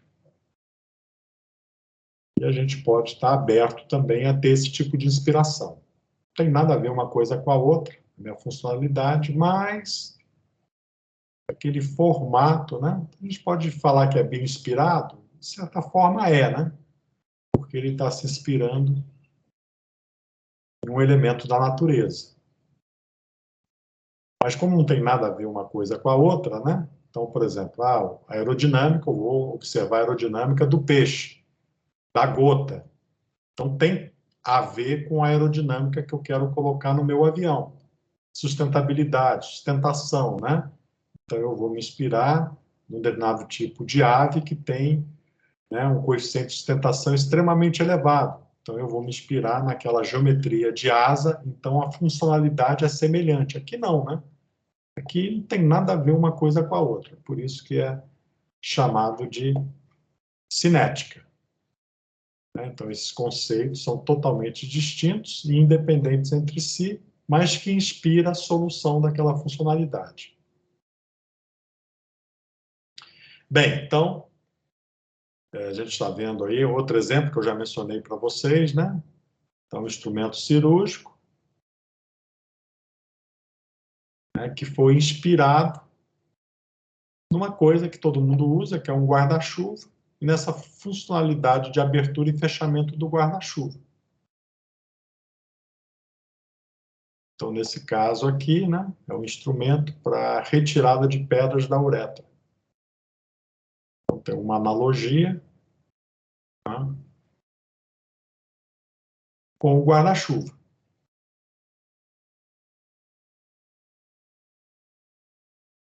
Bem, então, a gente pode ter aí métodos intuitivos também, né, observações práticas, né, Enfim, então tem várias formas de ser, vamos dizer assim, criativo, ok? E se a gente quiser utilizar um método mais elaborado, um algoritmo, né? Então todos esses métodos aqui são mais intuitivos, são de observação da natureza, né? São de observações que a gente faz com relação a outros campos, né? Que podem nos inspirar através de analogia. Enfim, então são métodos, né? Que a gente utiliza sem ter, né, uma formatação de um roteiro, de um algoritmo que a gente possa, de fato, seguir. Bem, então, para finalizar aqui, né, ele apresenta o TRIZ. Bem, antes de apresentar o TRIZ, né, a gente já apresentou o método de combinação de soluções, né, que é o método funcional, mas faz parte do método de criatividade, quebrar o problema grande em subproblemas. E cada um desses subproblemas que a gente identifica, a gente vai aplicar algum método de criatividade intuitivo, ou uma combinação de métodos, ou métodos ditos aí como uma visão de roteiro, de algoritmo, como o TRIZ, para a gente buscar o princípio de solução daquela funcionalidade. Né? Então, esse método que nós estamos chamando aqui combinação de soluções, né, que é um método de abstração, né, onde a gente vai decompor um problema complexo em subproblemas, é mais uma abordagem de soluções de problemas complexos. Né? Então, eu não falaria que ele é um método de criatividade. Ele é um método que a gente utiliza para resolver problemas complexos. Ou seja, a gente pega coisas complexas e desdobra isso em subproblemas com menos complexidade, para que a gente consiga dividir aquele problema grande em subproblemas com soluções mais específicas. Bem, então, a gente vai trabalhar agora com o TRIZ, né? Então, vou fazer uma pequena apresentação aqui para vocês. E lembrando o seguinte, depois de a gente apresentar todos esses métodos, né, nós vamos ter todos os princípios de solução, que são aquelas alternativas que eu já mostrei anteriormente. Então, cada uma dessas alternativas que a gente apresenta, né, nesse caso aqui, visualizando para cada uma das subfunções, vão definir as várias arquiteturas. Então, cada arquitetura aqui, né, que eu estou definindo, tem um princípio de solução diferente.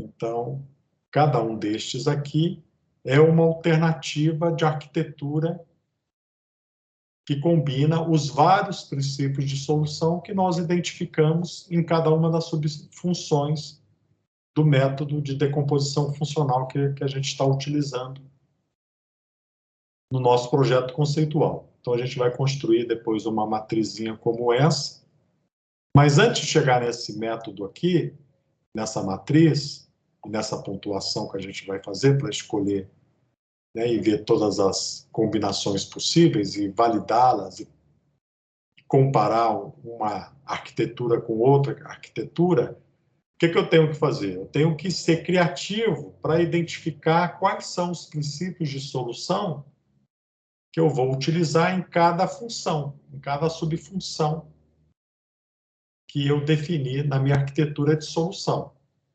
funcional. Então, cada funçãozinha aqui, subfunção, vai ter N princípios de solução. Eu vou colocar esses N princípios de solução aqui e vou gerar a partir da combinação para cada subfunção com seus princípios de solução que eu identifiquei, 2, 3, 4, 5, uma combinação gerando possíveis arquiteturas de solução. Então, aí eu gerei, depois de fazer todas as combinações, 10 alternativas de solução, que depois eu vou ter que escolher qual é a melhor. Às vezes eu consigo escolher 2, 3 soluções, baseados em critérios, sem fazer uma prototipação de cada uma dessas arquiteturas, mas depois eu posso ficar com muitas dúvidas de qual das 3 soluções é a melhor, aí eu tenho que fazer uma prototipação para ver qual é a melhor arquitetura ou qual é o melhor princípio de funcionamento que está impactando naquelas soluções alternativas. Então, aí eu tenho que prototipar, eu tenho que partir para um projeto detalhado, fazer uma prototipação, fazer testes, ensaios, para fazer a escolha da melhor solução. Bem, então, voltando aqui, vamos entrar no TRIZ agora. Vou iniciar a apresentação, né? Não vou conseguir apresentar tudo isso hoje, né? Então, eu tenho aqui, ó, depois quem quiser assistir, porque a qualidade não está muito boa, esse cara aqui, o Genike Altshuler, né? É o cara que desenvolveu o TRIZ. E aqui tem uns filmes históricos, né? Que estão no YouTube. São 6 videozinhos que mostram, deixa eu só tirar o som aqui, que mostra a apresentação dele do que é o TRIZ. É em russo, tá? Tudo é em russo aqui. Aí tem uma pequena tradução em inglês. Então ele vai apresentar, né? Ele criou esse centro, TRIZ.org, né? Esse centro de inovação, que a técnica dele é usada mundialmente, né? E aqui ele apresenta alguns princípios de como ser inventivo usando uma abordagem baseada num algoritmo, baseada num roteiro, né? Então aqui é bem o princípio, né? Enfim, então são 6 videozinhos, um atrás do outro, tá? Depois tem um segundo, eu não vou apresentar, depois quem tiver interesse, aí ele fala sobre o algoritmo, né? Fala de método tentativa e erro, né? Enfim, e dá alguns exemplos que depois eu posso comentar com vocês. Bem, mas vamos entrar no método propriamente dito. Então, esse método foi criado, né? Baseado em análise de patentes, e a ideia era desenvolver um algoritmo. Então, ele chamou isso de TRIZ, Teoria da Solução Inventiva de Problemas.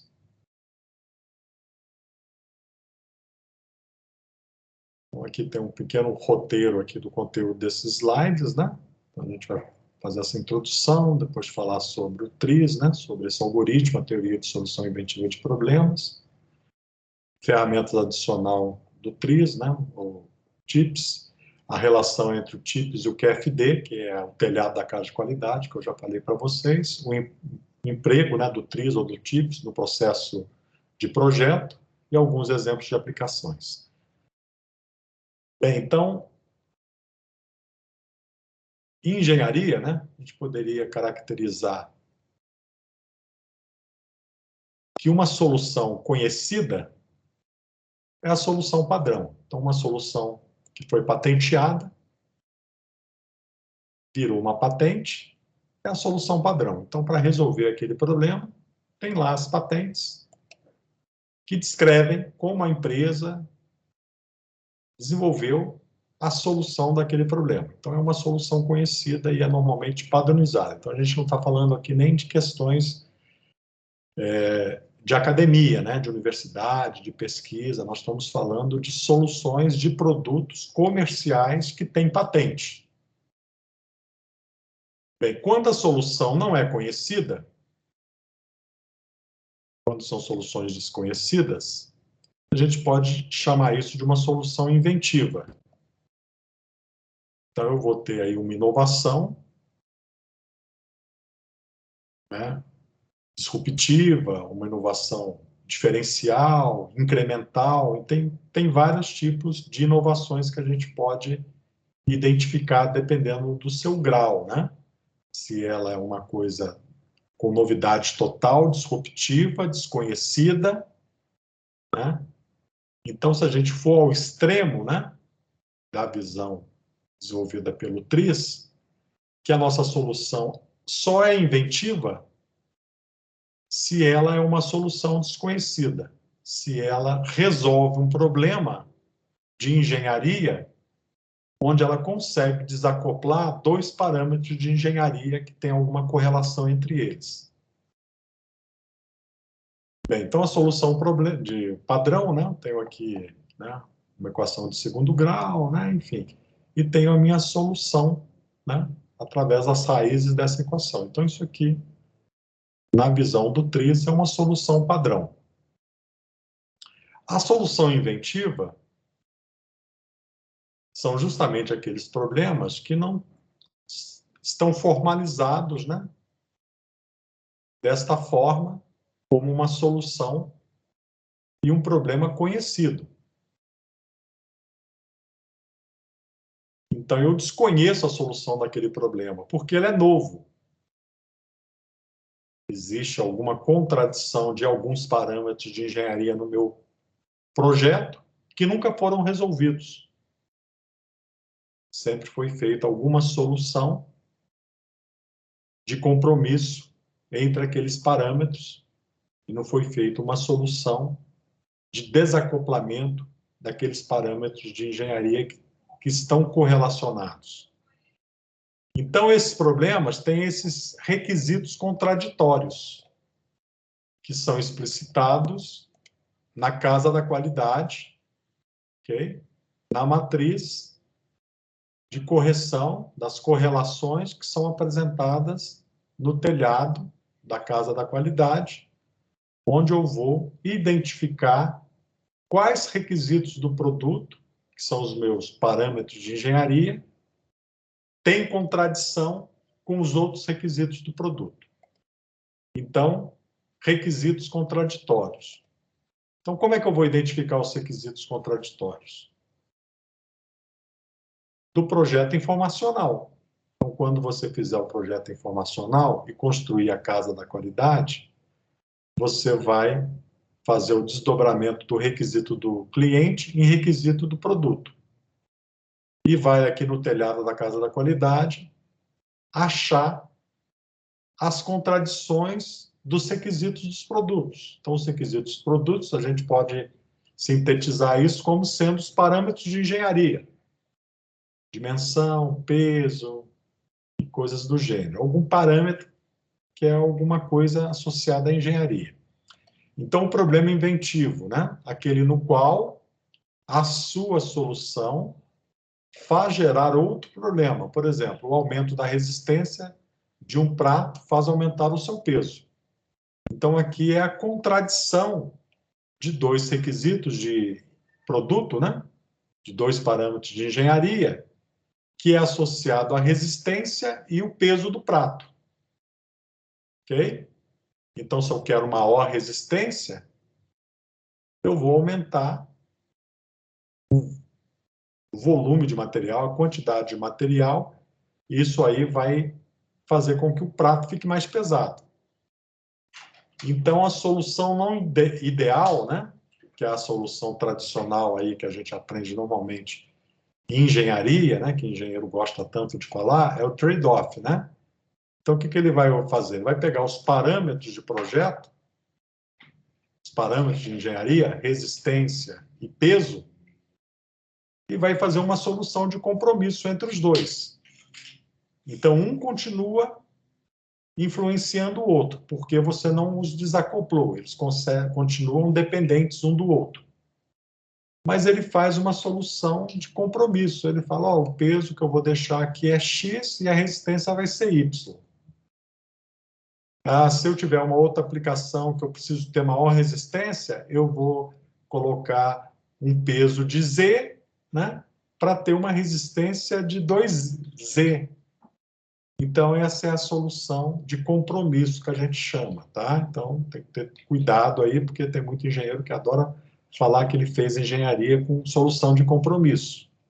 Ou seja, ele não foi inventivo por uma incapacidade dele ou porque é impossível desacoplar aqueles dois parâmetros de engenharia. Aqueles dois parâmetros de engenharia estão amarrados, eles são de fato dependentes e eu não consigo resolver esse problema de uma forma inventiva. Eu não consegui uma solução inventiva.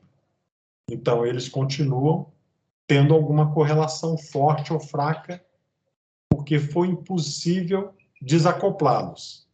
Bem, a solução ideal do problema não requer o trade-off entre os parâmetros do projeto. Então, eu consigo, com um princípio de solução, desacoplar a resistência do peso. Então, eu busquei um princípio de solução que fez com que eu eliminei a solução tradicional, que é o trade-off, que é o compromisso. Então, a gente está buscando essa solução. Então, todo problema aqui que a gente olhar, né, ele vai ter aqui várias concepções de solução. Então, eu tenho que analisar cada uma dessas concepções e ver se essas concepções, os princípios de solução, são soluções tradicionais de trade-off, né? Onde eu tenho um compromisso entre os parâmetros de engenharia que eu não consigo desacoplar, ou são soluções inventivas, onde eu consigo fazer o desacoplamento, consigo eliminar o trade-off e fazer, de fato, soluções inventivas, porque os parâmetros de engenharia não têm mais contradição entre eles. Bem, então, normalmente, o engenheiro usa essa solução da inércia psicológica. O que é a inércia psicológica aqui? É ele pensar numa solução de compromisso.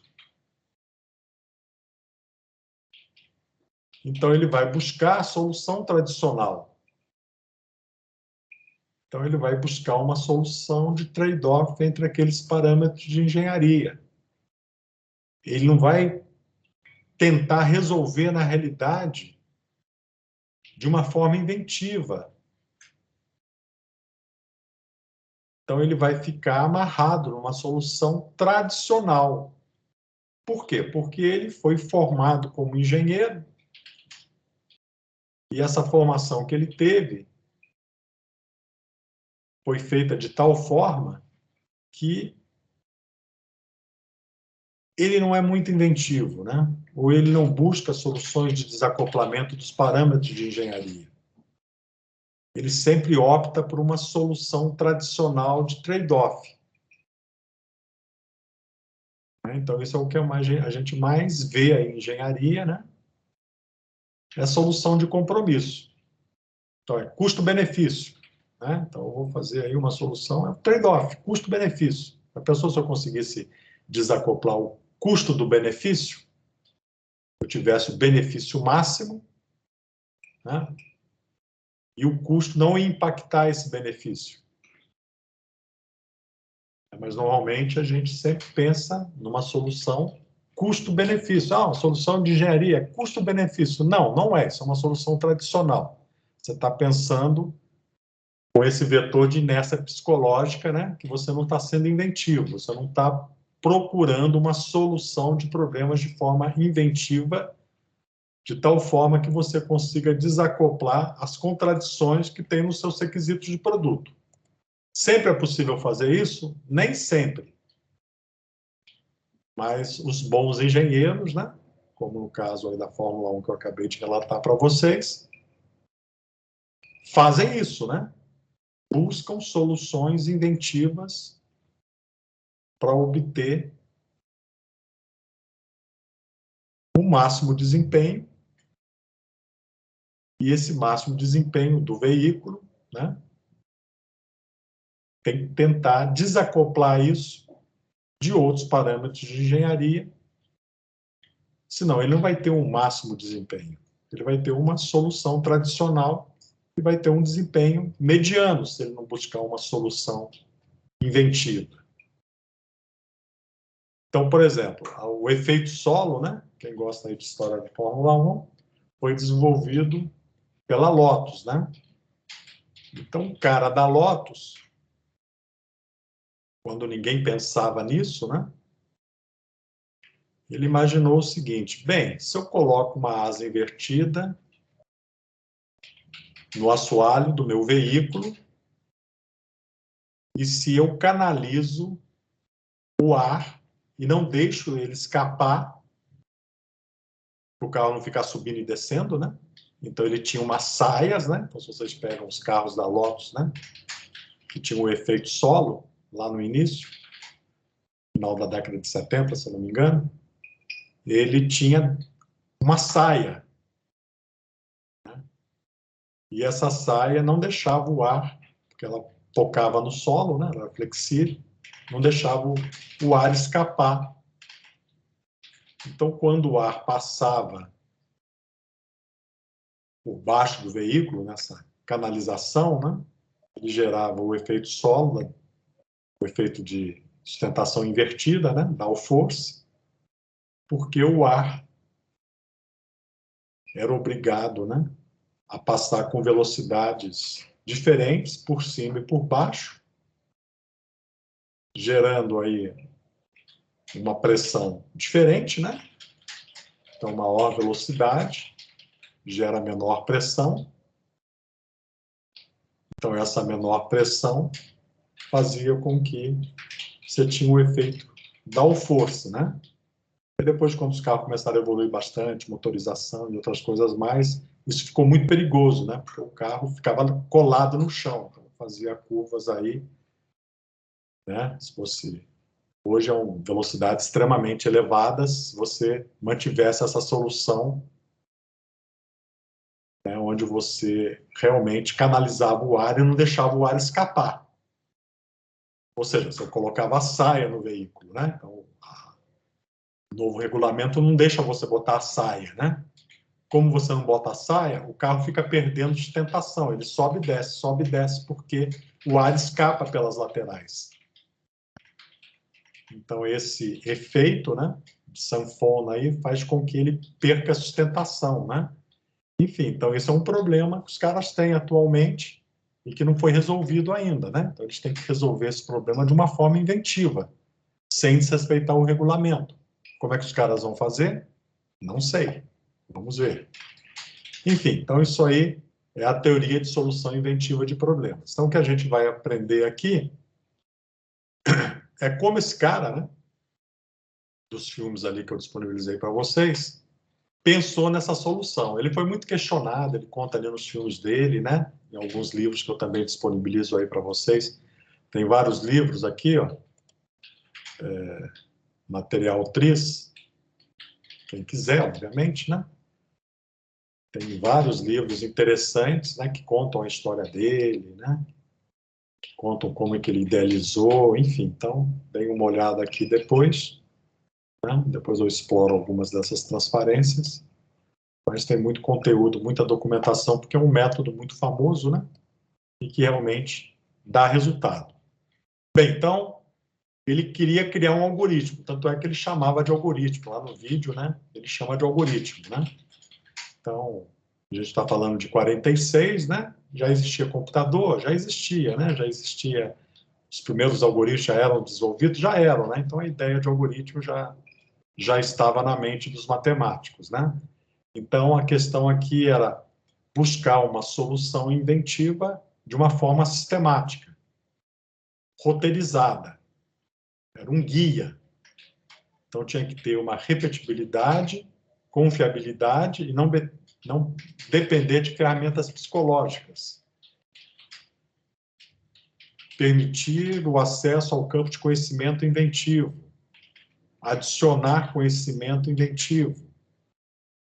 Ser bastante familiar aos inventores. Bem, aí ele teve essa ideia e começou a pesquisar o banco de patentes russo. Então, ele começou a analisar, né, patentes da época do mundo 100% analógico, né, a partir de 46, depois da Segunda Guerra Mundial. Então, ele analisou aí 1,5 milhão de patentes para identificar como que os problemas eram resolvidos. como eram patentes, eram inventivas, né? Elas tinham inovação, tinha reivindicação de coisas que nunca tinham sido feitas antes. Então, existia toda uma definição documentada na patente do princípio de solução. Então, ele ficou anos analisando essas patentes e identificou, né, os parâmetros de engenharia que normalmente entram em conflito e como as patentes resolviam esses conflitos, que eram os métodos de solução inventivos. Como já são 5h52, eu só vou apresentar aqui os 39 parâmetros de engenharia que ele identificou nas patentes. Então, peso do objeto móvel, peso do objeto estático, comprimento do objeto móvel. Então, são coisas de soluções de produtos analógicos. Área, volume, velocidade, força, tensão, pressão, estabilidade do objeto, durabilidade, temperatura, brilho. Então, obviamente, é para um determinado tipo de produto, né, que se adequa com esses parâmetros de engenharia. Então, se a gente está fazendo um produto tipo um software, né, a gente não vai conseguir usar o TRIZ, né, porque os parâmetros de engenharia não estão documentados, a não ser que seja questões de controle, desenvolvimento de algum software, né, que antes a solução era eletromecânica, agora a gente está fazendo uma solução de sistema mecatrônico, ou sistema cyberfísico, enfim. Mas aqui só para vocês terem ideia, né, dos parâmetros de engenharia que ele identificou nessas patentes russas, né, 1.500.000 que ele analisou. Potência, perda de energia, substância, tempo, confiabilidade, precisão. Então, coisas químicas tem pouco, tem muita coisa de natureza física, de elementos da mecânica. Então, tem muita coisa de produtos, né? Metal mecânico, eletromecânicos, né? Questões até de manufaturabilidade, né? De fabricabilidade, de produtividades, até alguma coisa sobre nível de automação. Então, esses são os parâmetros de engenharia. E aí, o que ele fez? Ele começou a criar matrizes que confrontavam um parâmetro de engenharia com outro parâmetro de engenharia e identificava o princípio de solução. Então, ele comparava o parâmetro de engenharia 1, peso do objeto móvel, com o peso do objeto estático, com o peso do comprimento do objeto. E via se existia correlação entre os dois e como aquelas patentes usavam um princípio inventivo para desacoplá-los. Bem, aí ele identificou 40 princípios inventivos, que ele classificou como segmentação, extração, qualidade, assimetria, combinando, universalidade, são os princípios que ele colocou. Aí você só entende os princípios se você analisar os exemplos. Então, na aula que vem, a gente vai começar a conhecer essas matrizes, né, que relacionam os princípios de solução, esses 40 princípios que ele identifica aqui, quando a gente confronta os 39 parâmetros de engenharia que geram algum tipo de contradição. E a partir dessa identificação, ele recomenda nessas matrizes quais são os princípios de solução que a gente deve utilizar. Então, na próxima aula eu vou apresentar para vocês alguns exemplos, algumas documentações, falando como isso é feito. Bem, então era basicamente isso que eu queria apresentar na aula de hoje. Lembrando que a gente tem atividades para serem entregues, né? Dia 28 de março, o projeto informacional das ideias que vocês estão participando no edital Centelha. E no dia 17 de abril, aí no final, né? É a lista de exercício. Ok? Bem, então é isso que eu queria apresentar hoje para vocês. E boa tarde a todos aí, se ninguém tiver nenhuma dúvida, né, encerrar a aula agora e disponibilizo a gravação ainda hoje. Boa tarde aí a todos.